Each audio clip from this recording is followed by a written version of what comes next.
The Ukrainian army is on the road to death. And in fact, in recent days, it's been physically on the road to death, as we're going to show you here in just a few minutes.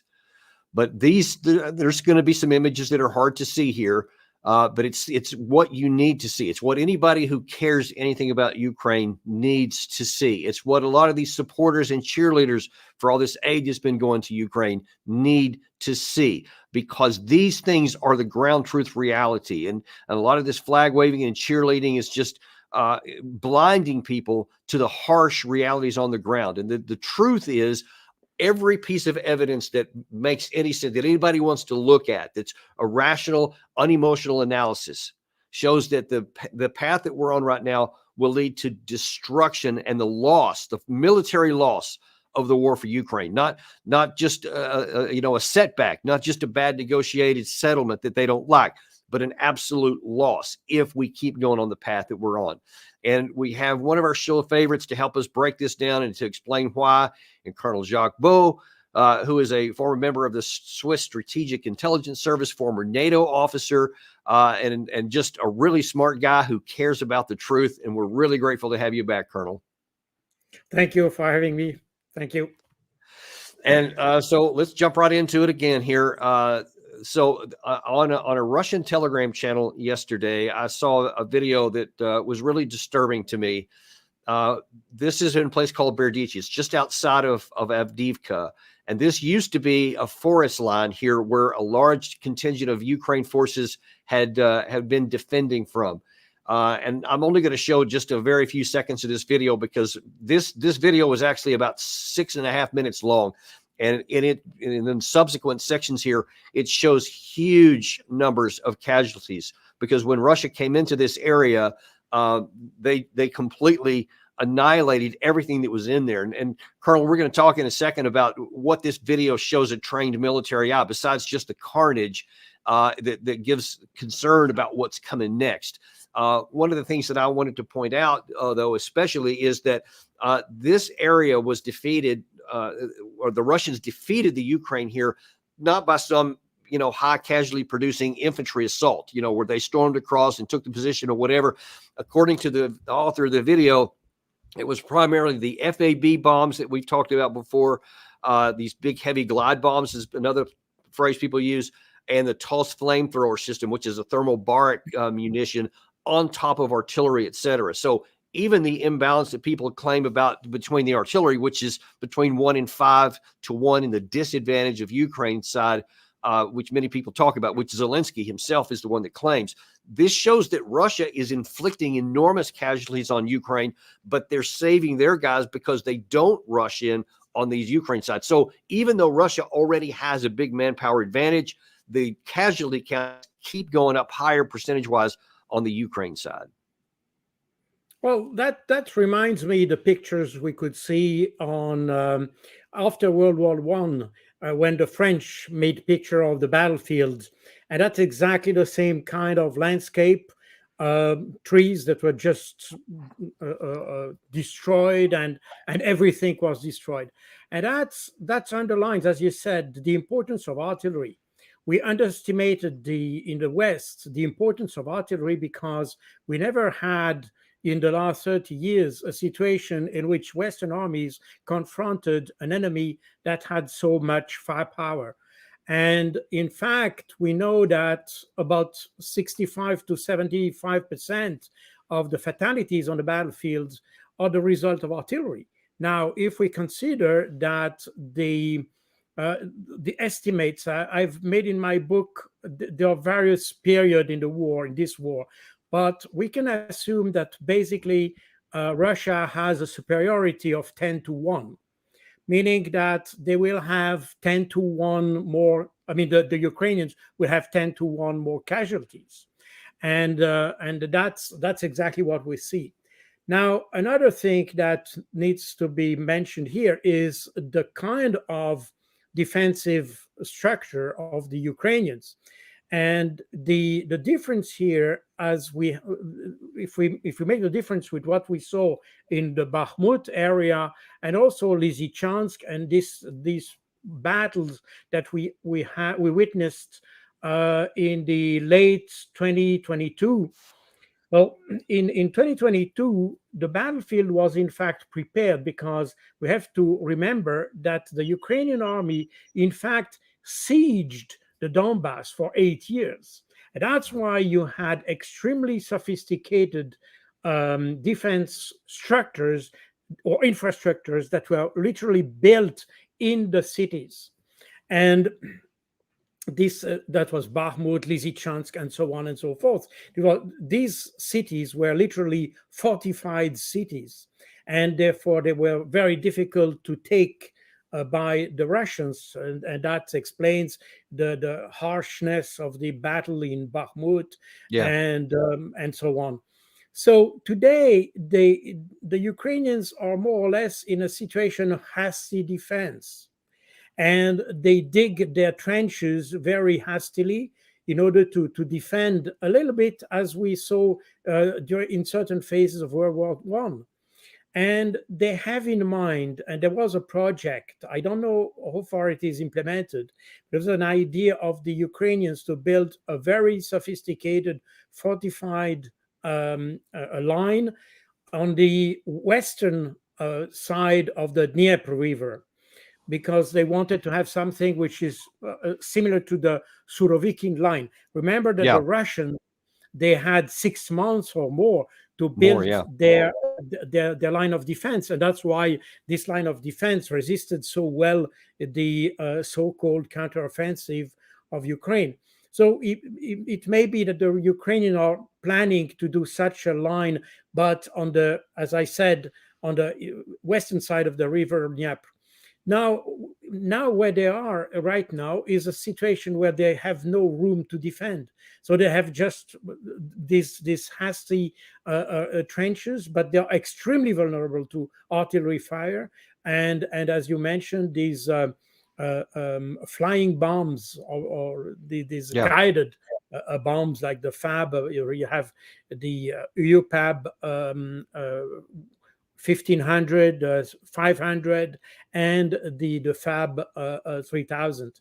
So this is the situation. And now, as you said, we are in a situation where the Russians they gained some momentum after Avdiivka, because Avdiivka was probably one of the last fortified areas where they had some difficulty. And now it seems that the offensive capabilities of the Russians gain momentum, and Yeah. the Russians want to keep that momentum.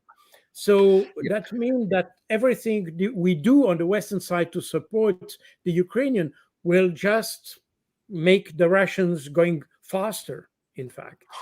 And Which is the opposite of what's always claimed. But, one of the biggest issues now, everybody's been talking about these aid packages that have been passed, and we're going to talk about those in a little bit more detail shortly. But really the issue, and I think you and I have talked about this a number of times, in warfare, it's not the money or the machines as much as it is the manpower. That's the crucial issue where Ukraine just doesn't have it. And here, some American politicians were talking about on Fox News Sunday recently about what that is. And notice the claim that Senator Graham makes, which I don't think is right. Ukraine doesn't have the manpower it needs, that our go. I just got back. I was there 2 weeks ago. They changed their conscription laws. They've got all the manpower they need. They need weapons. Is what they don't have is weapons. Now, the former commander of the U.S. 1st Armored Division, Hertling, actually a few days ago kind of jumped on this same bandwagon and talked about how that all Ukraine has to do is just change this mobilization law and everything will be fine. Check this out. Ukraine needs the mobilization of more soldiers. They have been on the battlefield for 2.5 years, and that just takes an incredible account of fatigue, psychological damage, and just the toughness of being in the trenches in the front lines will really be a morale factor. So Mr. Zelensky recently passed a new mobilization law. That will be critical. So we're going to see the front stabilize a little bit over the next several weeks. And then potentially, if Ukraine can not only get their new mobilized soldiers, get them trained, get them into offensive operations, and get them into the ability to retake ground, that's what I'm looking for. Yeah, a couple of things that stood out to me, Colonel, and I want to get your thoughts on this. On the first one, you had the Senator Graham there just say, "Oh, they got plenty of people. Don't worry about that. I've seen them," because he thinks that a man wearing a uniform is a trained soldier. To him, there's no difference. He doesn't understand it. But the general is supposed to understand it. And actually, in the first part of that clip, he was saying things that actually do make sense. He's talking about how they've had so few people, they haven't been able to rotate people off the line. So some of them have been on the front for years, which is a horrible psychological problem to have to endure and lowers their unit effectiveness on the first point there. But then all of a sudden, it's like he just ignores that and just says, yeah, they're going to mobilize a bunch of people, and then they're going to, get ready to go on the offense. And I, as someone who's supposed to have been training armored division troops and should know better than anyone how long it takes to form cohesive units. You've said on a previous show, I think the very last one we did, about how an army is a system of systems and it has to have all these things together, none of which exists for the Ukraine side right now. And then he's talking about going on the offense. I just don't understand how they can talk that way. Well, I'm sometimes concerned about the level of our generals, but there was during World War One. There was Clemenceau, who was a French politician, and he used to ask, "Do you know why generals are stupid?" Well, because they were colonels before. So that was kind of a joke. I mean, you're a colonel, I'm a colonel, so I can joke about colonel. No, the problem here is as you said, the main issue here. I'm not talking about Lindsey Graham, because Lindsey Graham was even saying that he was ready to fight up to the last Ukrainian, which is totally absurd and cynical. But talking about the military issue, as you said, an army or defense organization is a system. It needs to have the proper doctrine, the proper equipment, and the proper command and control structure, and the proper skilled individuals to do that. And all that has to fit together. It's not the question of how high-tech weapons you have, how much high-tech weapons you have, and so on and so forth. You can see, for instance, in Israel, you have this Palestinian resistance with very primitive equipment, so to say, handmade and locally made equipment. And on the other side, you have the Israeli army, which is one of the most technologically advanced army in the Middle East, and the Hamas and other organizations still have some success. And the reason is that the Palestinians, even if they have a lower number of individuals and less weapons, they are suited for the kind of warfare they are performing. And this is a kind of, there's a system, the tunnels, the doctrine, the number of individuals, the way they behave, all that is consistent. And this is this consistency which is the key to success. You may have a magnificent success or a less magnificent one, but you have success because of the consistency of your system, the integration of your system. And that's exactly what is missing in Ukraine. The Ukrainian soldiers themselves said that those who were recruited last year, end of last year, they said, I was recruited and after 1 week I was thrown on the battlefield, meaning that these guys had just 1 week to train, to use a weapon, and that's just cannon fodder. This is just that, and you cannot win war even if you have let's say manpower superiority in terms of number. If you don't have the skills, no way you can win. I remember having having this book from the U.S. Marine Corps at the time that was probably published in the late 50s or early 60s that says small units win small wars, because if you have a unit which is, it doesn't need to be a huge force. It just needs to be a force suited for the kind of warfare you want to perform. It doesn't need even to have tanks. I mean, you can fight a mechanized assault just with anti-tank weapon. The only thing what you need is, in fact, a consistent doctrine that allow you to use your anti-tank weapons with the right people in the right, let's say, a movement, so to say, a fire and movement principle, and this is it. You need just to have all that, but that's the difficulty of Ukraine. They have equipment from all over the world, equipment ranging from the 1960s to the late 90s, which are not even compatible with them. We know that, for instance, they cannot even use the same artillery shells in the various guns and howitzers they have, because even if it's a NATO caliber, they are not made for this kind of shell. As a result, this is a huge logistical problem, a huge command and control problem, and they don't even have the skilled personnel to do that. Well, I was going to say that I actually saw a Ukrainian report just yesterday to talk about how many of the soldiers were complaining because a lot of these vehicles that we've given the Ukraine side, the M113 armor personnel carrier, many of which were we just sent a bunch more, by the way, in this current aid package. They're complaining that more than half of them don't even work because they're so old. And so they've had to cannibalize a bunch of them just to get the other ones to run. So that just, they're trying to figure this out on the fly. It said sometimes because they didn't have their language books, they actually broke some of them because they used them improperly. I mean, this just goes to the whole system thing you're talking about. And that's just one type of vehicle. And there's tons of others. Yeah, absolutely. I mean, the M113 is a very old one. I used to have one in my battalions. I mean, I have several in my battalion. They are completely outdated, and even the armor is no longer suited for the kind of weapons we have on current battlefield, especially not the drones. So, and we have to. You mentioned the Ukrainian soldiers complaining. I saw recently an interview of a lady, it's Maria Berlinskaya. She is a Ukrainian officer. She's in charge of coordinating equipment for Ukrainian Air Force. And she was saying in this interview that most of the equipment that was provided by the West was totally unsuited for the kind of warfare that was conducted in Ukraine. So we are exactly in that problem. It's not the question of the number of billion you can put on this battlefield. It's just a question that now what we do, it's just putting patches on a kind of patchwork army, and that will certainly not lead to success.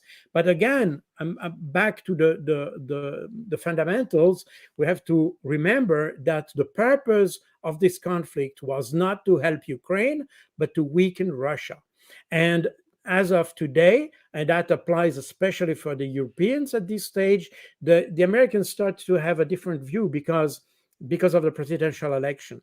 But in Europe, people think that the longer this war would last, the higher is the probability that this could destabilize the power or the regime, if you want, in Russia.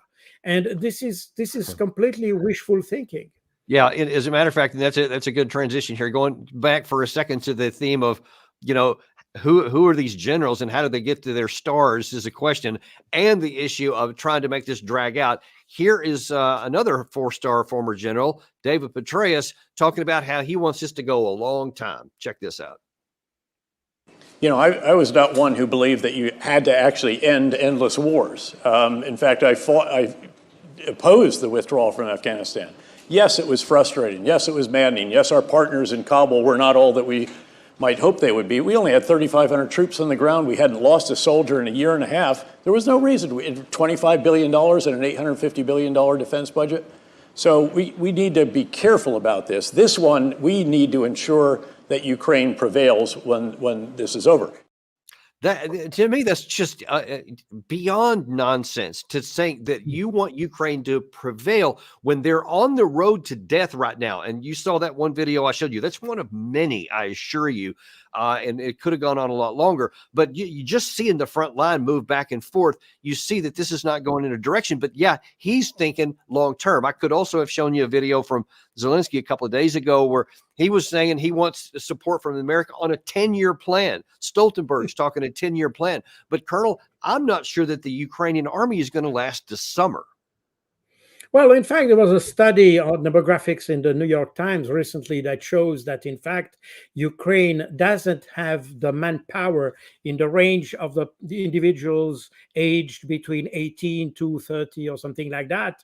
And Ukraine doesn't have this potential, meaning that if you want to prolong this war, you will have some external intervention, and that's why we'll probably talk later about Macron and so on and his promises to go, because the Ukraine by itself will not be able to sustain the war. But the problem that is addressed also by Petraeus here, we mentioned Afghanistan. The problem of Afghanistan here and the withdrawal in Afghanistan is not so much that US withdrew from Afghanistan, it's the way he did it.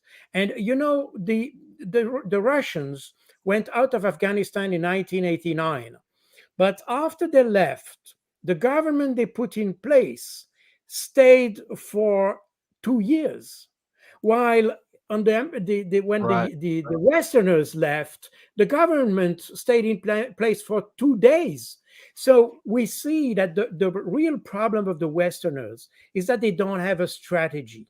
And again, we are back in the idea of the systemic approach to war. We don't have strategies. We don't have an exit strategy. We know when we start the war, but we don't know when and how we want to end these wars. And that's exactly the problem you have seen in Iraq, in Syria, in Libya, in the Sahel with the French. They had exactly the same problem in Northern Africa. They start a war, but they don't know how to finish it. As a result, what happens is exactly what happened in Mali, Niger, and Burkina Faso, that the government just expelled these soldiers. And that applies to the Niger right now with the US forces. Right. So Exactly right. This is our problem. We don't have strategies. We have tactical leaders. Even our generals are just corporals with stars on their shoulders. That's all. It's a good way to put that. I'm going to ship to a different topic here in just a second. But before I do, I actually want to put up here a question by one of our audience members. Where'd that one go? I lost it here. Oh, yeah. So this is an issue not many people even know about here. But one of our guests asked, does Colonel Baud think that the West will support Zelensky after May 20th when he is no longer the legal head of state? And for those who may not know what that means, the presidential term that was in the Constitution that he was elected to ends on May 20th. And since he decided not to have an election, now there won't be one. Will that be an issue, whether domestically or internationally, for the credibility of Zelensky to now be in a territory where there is no legal constitutional authority for him to remain president? How do you see that playing out? Well, that might be a problem domestically, because if the population see that there is this war leads nowhere, and that it leads just to more casualties, fatalities, and all that, they may reclaim the power, if you want. And they may say, no, we want election, or we want to change the guy who is heading the government. But on the in Europe especially, Zelensky announced a few months ago that he would not make this election, and that was well accepted in the political world in the West, and especially in Europe.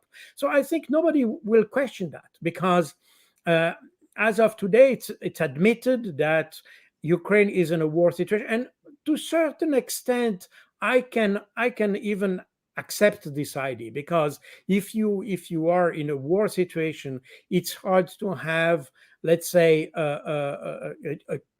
election that should come into an atmosphere of serenity. If you don't have that atmosphere, there is I can I can follow the idea that it's not the best time to have a presidential election. Personally. Yeah, I think even the domestic people can probably come to that same conclusion if it's going somewhere good. But I think to your point, exactly. if it starts to be clear to them that it's not, now then they're not going to be okay with that. But we'll see how that plays out. Next thing I want to shift to here, just a second, and again, it's going to kind of reinforce a point that you've made already in terms of the absence of a system. Now, many in the West have cheered this whole package that the United States passed, $61 billion. We've talked before that actually only a small portion of that is actually going to Ukraine. The rest of it's going to the American military-industrial complex. So that's one issue on its own. But the second issue is that lots of other European nations have also come across with a bunch of armored vehicles and some other things. Now, on paper, what I'm about to show you might look really good. And to many, it does. But I want you to tell me if you see a problem with this. Roll that tape. While they wait for reinforcements from the latest mobilization law, as well as lethal aid and ammunition deliveries from their US and European partners. A coalition of European countries aim for the first deliveries of 24 F-16s to start this summer, out of a total of 97 meant for Ukraine. Spain is about to send an additional 19 Leopard 2A4s to Ukraine. Sweden and Denmark have announced the joint production of 35 new CV-90 midlife update infantry fighting vehicles, also meant for Ukraine. Meanwhile, Bulgaria will transfer 100 BTR-60PB they had in storage. The US pledged 250 M1117 Guardian armored security vehicles, equipped with a 40mm Mark 19 grenade launcher and a 50 caliber heavy machine gun. And the Christmas list goes on, with France promising to send hundreds of its VAB armored personnel carriers to Ukraine, as well as a total of 78 Caesar howitzers. Now, the thing that jumps out to me about that, aside from the issue you talked about, is about the hodgepodge of all these different things, each of which needs its own system, none of which Ukraine has. But there's not that much lethal stuff in there, like the Caesar howitzers or the Panzerhaubitze 2000s from the German side, which is also included. There's not that many of those. And there's lots of, actually hundreds of armored vehicles and armored personnel carriers. But I'm not sure that that's really useful in a defensive warfare. How do you make out all of that stuff to combine? How much useful will it make? Well, what strikes me, for instance, is the total absence of anti-aircraft or anti-missile systems like the Patriot or similar systems. So, meaning that, again, we try to prolong the war and not to help Ukraine, because what we are providing, I mean, the VAB, for instance, the French VAB, which was designed in the 60s for colonial warfare, basically, to Africa and things like that, is probably good in the desert warfare, but it's not suited for the Ukraine, especially when you have this muddy terrain that you have in autumn or September or in the early spring. So, meaning that we are not exactly helping the Ukrainians. I mean, all the vehicles you mentioned are old equipment. By the way, interestingly enough, most of this equipment comes from the inventory of the armies themselves, meaning that we are talking about the eventuality and the possibility of Russia to attack Europe, but at the same time, European countries just deplete their own inventory to send it to Ukraine, which makes absolutely no sense, and which underlines the lies that we are, in fact, or the narrative that we are disseminating about this conflict. I think, again, we are just providing. Take the BTR 60PB. It's a vehicle that traces back to the late 50s. So what it's a good vehicle, by the way. It's rugged and all that, but I mean, is it suited for the kind of warfare that Ukraine? We have seen. And now we have seen, especially in this trophy museum that Moscow just opened last weekend, and we see all this modern equipment, this Western equipment. I think everything that we send to Ukraine will end up in some kind of museum like this. That's the only effect. So I don't really see the point of doing that. And again, that comes back to the question we discussed before. What is the Western strategy? Because even if we want to prolong, I mean, for instance, General Petraeus said Ukraine must prevail. What does prevail mean? What does it mean?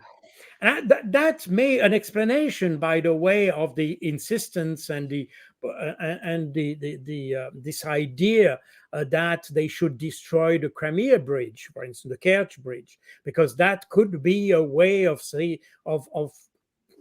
providing this idea or the picture of a prevailing Ukraine. Okay, let's assume that, but that's all. I mean, what means prevailing? And that's the West as well as the Ukrainians, by the way, because what I say about the Ukrainian army applies to, for instance, what we have seen with the previous commander, not Syrskyi, but Zaluzhny.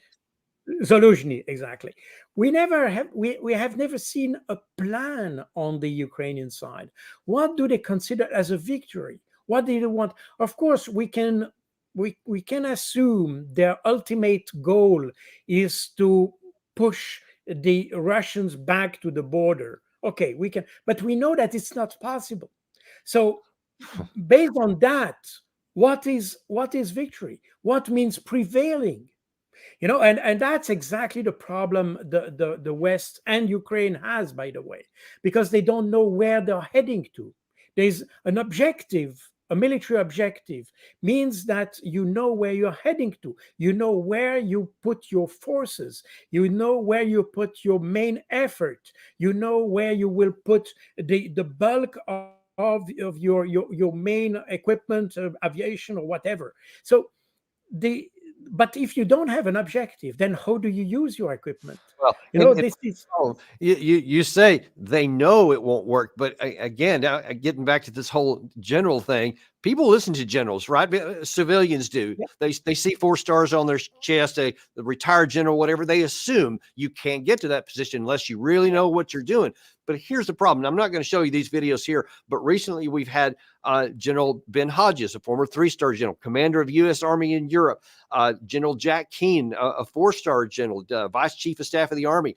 Both say that with long-range ATACMS missiles, we can drive Russia out of the Crimea with just long-range missiles, which is absurd for anybody who has basic military understanding. And yet here's these generals actually claiming that can work. And if they think that, then it's not surprising that they don't have a plan for how to win.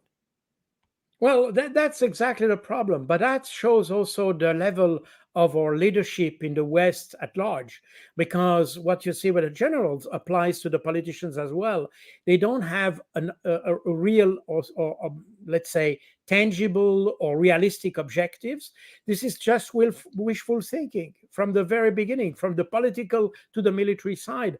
But for the military, on the military side, I'm very harsh towards the military, because when someone says that he is able to expel the Russians from Crimea just with a couple of attacks and missiles, this guy is just stupid. Because first of all, there is no other. I agree. There's a lot of worse words you can use, but there's none better. This is the most elegant. This is the most elegant one, the most polite one. But this is just amazing. I mean, the Russians have developed so much electronic warfare and anti-missile devices or equipment or systems that can basically counter all these kind of attacks. I mean, maybe not all. Maybe you may still have 1%, 2%, 3% that goes through the defense. Okay, but what I mean is that with the few attacks on this missile we provide to Ukraine, how can we assume that we can just push the Russian back out of Crimea, especially Crimea, because Crimea, remember that Crimea was Russian well before Ukraine existed, and was even independent when Ukraine became independent. So Crimea became independent, so to say, on the 20th January 1991, while Ukraine became independent 6 months later. So Yeah, nobody in the Crimea, West knows that. well, nobody knows that, but there was a referendum, the True. only and Yeah. first referendum in the Soviet Union, by the way. And according to this referendum, Crimea regained its status that it had in 1945 as the Autonomous Socialist Republic of Crimea. And that was in January 1991. And that's the reason why the Crimeans have absolutely, it's out of the question to come back to Yeah. Ukraine. It's out of the question because they were independent even before Ukraine. The official history today forgets about this referendum, but it does exist. You may even find it on Wikipedia if you want. So, Yeah. meaning that we are distorting history, and the Russians, they had even troops in Crimea in 2014, Right. and that was absolutely legal. There were agreements with so they will not abandon Crimea. And in addition under to any that, circumstances, right? Crimea is a strategic point.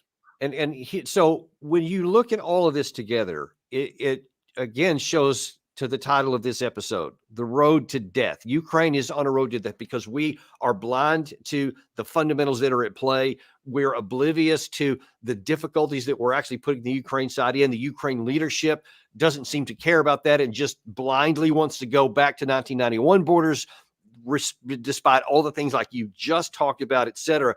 And then here, instead of coming to a rational conclusion, which is, damn, we better make a negotiated settlement right now at the best terms we can get, because if not, then Ukraine's going to end up suffering a military defeat and there won't be any negotiations. It'll just be terms of surrender. That's what we should do.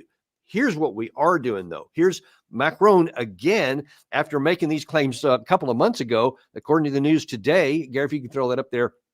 He vows to send troops to Ukraine to boost if Putin's forces break through the front lines. And that's what we've talked about here. There's every evidence that is going to happen here coming up. And will Macron actually send troops into Ukraine to fight Russia? It is insane and absurd to even talk about that to me. And yet here we are. Well, that's exactly the problem, that people don't think. They just see the war as they wish it would go, but they don't see the war as it is. And now what happens, I mean, if I follow, I would apply the Russian doctrine, if you want. I would say on the Russian side, what I would say is that we have to destroy completely Ukraine, because the problem is that if you keep Ukraine as it is, and will all these movement, the European ideas of supplying new weapons and try to make the Ukraine entering NATO and all that. I mean, if you don't want to have this problem, you just have to crush Ukraine completely. You have to destroy Ukraine. You have to make Ukraine disappearing. And interestingly enough, we know that the text that Zelensky proposed in March 2022, and we see that the Russians were ready to go with that proposition.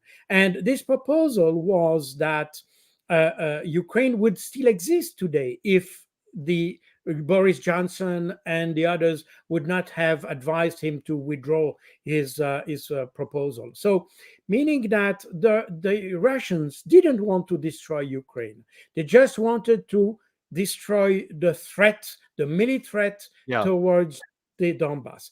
And now we are in a situation that the Russians feel constrained to destroy Ukraine. So we are just pushing the Russians to go forward. We are just pressing them to go beyond what they wanted to do. So it's tragic. Here's the irony. So here's this headline here in the Telegraph. I think, Gary, if you can throw that one up there. This was, I believe, also from today. Yeah. So they recognize Putin's crushing new offensive could be the end of Ukraine. So that should lead to the conclusion that we talked about here. Let's come to a negotiated settlement. We could have done it in April of 2022, and so many people would still be alive. That's what should be. But here's the conclusion of this author here. He says, ensuring that Russia is roundly defeated in Ukraine is vital, not just in terms of deterring Putin from launching further acts of aggression into Europe. It is essential if the likes like China, Iran, North Korea are also to be made to understand that their antagonistic attitude toward the West will meet the same resolute response as Russia's unprovoked invasion of Ukraine, blah, blah, blah. You keep seeing all this stuff. Basically, the whole world will fall apart if all these other nations are not made to understand that they're not going to win. So he's suggesting that we double down, which is absurd, because this goes back again to what you said just a minute ago. This is the world we wish it would exist. And so we are taking actual actions based on the world that doesn't really exist. And how can that have anything but a destructive result, I think? Well, in fact, we are still on the picture of the NATO we had probably 40 years ago, with a huge military-industrial base that could provide a lot of weapons and ammunition and all that. We had huge armies, especially in Europe. If I take the Swiss army, we were 8 times more powerful than we are today. And that's the same for the Bundeswehr. That was the same for the British. They had the British Army of the Rhine, which was much more powerful than the whole British Army today. Oh, that's a good point. So, we had this, and we still have this picture. The problem is that it's a picture of the past, and we are no longer in a position to confront Russia the way we planned or had in mind to do 40 years ago. And this is a little bit the problem. We are a problem with the consistency with reality. And this is exactly what this text just says. You know, if we wanted to not having a problem, if we wanted to have a Russia that is compliant with what we want in the West and all that, the best way of doing it is to have good relation with them. So that's simply the best way. The Russians never asked to attack Europe, and so this whole thing, the unprovoked, we discussed that already. Yeah. We know that it was provoked, and we know why it was provoked. And the same apply when you mentioned Taiwan and all that. And this text, there was this idea of China wanting to invade Taiwan. You have to remember that in the mind of the Chinese, Taiwan already belongs to China. Right. You know, so they don't know to take Taiwan because Taiwan belongs to China. And by the way, the Taiwanese think the same thing. That for the Taiwanese, there's only one China. As for the mainland China, for both of them, there's only one China. The only point of difference is that for Taiwan, the government should be in Taipei, and for Beijing, the government should be in Beijing. This is the only difference. But on the principle of having one China, the Taiwanese don't want to be independent from China.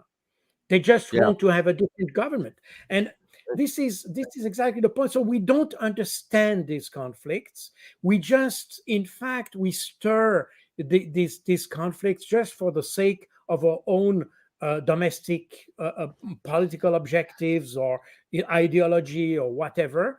But we are not solving the problem. And the reason why we have a shrink or military-industrial complex has shrunk in the West in the 90s. It's not because we didn't want to have armies, but because we didn't feel it was necessary to have an army anymore. You know, and here's the real irony, just one of many actually, is to your point that Russia never wanted to fight a big war. They wanted it to be over earlier. They just want security. They've been very clear about that from years gone by. They're still saying the same thing today.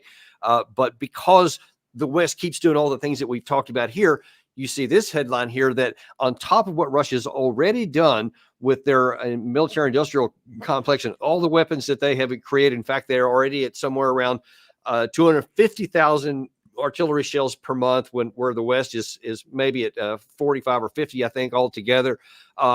Now then, Russia ramps it up even more. And when you read the article that it was talking about there, that was from yesterday, that they're continuing to go on the assumption that they're going to have to do this, and so all these disparities are only going to increase. Now, here's the reason why that's so ironic, is because, to your point, fortunately, not all of the people in the West have lost their minds like these generals I show. We actually have John Mearsheimer, who actually looked at this very sober, very sanely, and here's what his recommendations are. I mean, if you think about this, if we had created a neutral Ukraine, let me put it differently. Ukraine was, according to its constitution and its declaration of sovereignty in 1990, a neutral country. It abandoned neutrality in December of 2014. Just think about that. So if we had left it alone, Ukraine would be intact today, to include Crimea. Just think about that. All these dead people would not be dead. Which, yeah, that's in a sense what you said a while ago. So that's what the reality is. And instead, in this pursuit of the unattainable, I think, Colonel, that probably the likelihood is that at some point, I don't know if it's going to be this summer or if it could possibly drag into next year. I doubt it. But most likely, I view that the Ukraine army is going to eventually collapse and be defeated in the field. And then there won't be any Ukraine side to that's anything besides whatever Russia decides in terms of surrender. How do you see that? And do you think that there's a shot that they collapse before this summer's over? Well, I don't have any timeline, to be honest, because there are so many factors that intervene in that. So I have no idea when it will come. But I'm convinced that the way the West is pressing Ukraine to continue that war is probably will push the Russians to go towards this total destruction of Ukraine and its potential. Now, an unknown factor is what we just briefly mentioned before, is what happens domestically, because we see more and more individuals within Ukraine, in the western part of Ukraine, that in fact fight against the government. There is something we never mention in our media, is that you have a strong resistance movement in the western part of Ukraine. These are individuals who maybe they are Russian speaking, certainly some of them, but probably not all of them, who have a resistance and sabotage action in the rear of the Ukrainian forces. And we have seen recently they have made sabotage activities on the railroad, the Ukrainian railroad system, on some ammunition and fuel depots in Ukraine. So we have a situation that in fact is a little bit more troubled in the western part of Ukraine, as we understand that in our media. And that may affect the way the Ukrainian people, and you see the resistance, by the way, of Ukrainians in resisting recruitment. I mean, Alexei Arestovich mentioned recently in an interview that there were 100,000 guys who evaded conscription, meaning that you have more and more people resisting the government. And you see, when you have forced recruitment on the road, on the streets, in some villages, and even in big cities now in Ukraine, you have the population that attack the recruiters. So meaning that the situation within Ukraine, it becomes even more unstable. And you mentioned this question of the mandate of Zelensky. We may have some changes that may affect the way Ukraine understands its way to end the war. And you may have individuals that take power or take influence. I don't know how, and I don't know when it would happen, but we may have from the inside of Ukraine a movement that say, no, stop. Now we cannot go, we cannot move. Zelensky maintained itself in power because of the SBU, the Internal Security Service. There is a huge repression ongoing in Ukraine, precisely because of these resistance and sabotage groups that operates in the western part of Ukraine, meaning that the government becomes more and more unpopular. So we may have a situation that this is not only the Russian that will destroy Ukraine, but there might be an implosion from inside, coming from inside. So I don't know. It's an option. That's a reason why it's very difficult to set a timeline for what will happen. But at the end of the day, I'm convinced that Ukraine will not remain the Ukraine we knew in the last years. That's for sure. That's for sure. I don't think there's any question about that.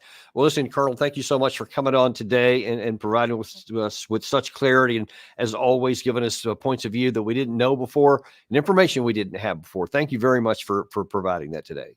Thank you for having me. Thank you. It's a pleasure. Always a pleasure to having you on, and always a pleasure to having you guys come and join us and watch. I always try to throw up some of the comments that we have here because I love some of the things you guys say. And you see, we put some questions, something that you have sometime too. And as I think I've said recently, I'm not always able to watch those comments as I'm on the air for obvious reasons. But we do have an email address that we'd like to share with you. And so anytime you have some ideas, if you say, hey, maybe have this guest or here's some ideas that I may have, or just want to communicate with us, we invite you to come and do that. It's Daniel Davis Deep Dive Army at gmail.com, because we are, after all, genuinely in this all together. We're right there with you, and we want you to be able to communicate with us and back and forth on that. We really value you, and we do treasure, having the opportunity to bring guests like Colonel Baud onto your screen. So thank you very much. Be sure to like and subscribe, share this with your friends, because we want to spread this to as many people as possible so that more and more people get access to the truth and what's actually going on the ground instead of just some of the nonsense they see on mainstream media. Thank you, and we will see you on the next episode of Daniel Davis Deep Dive.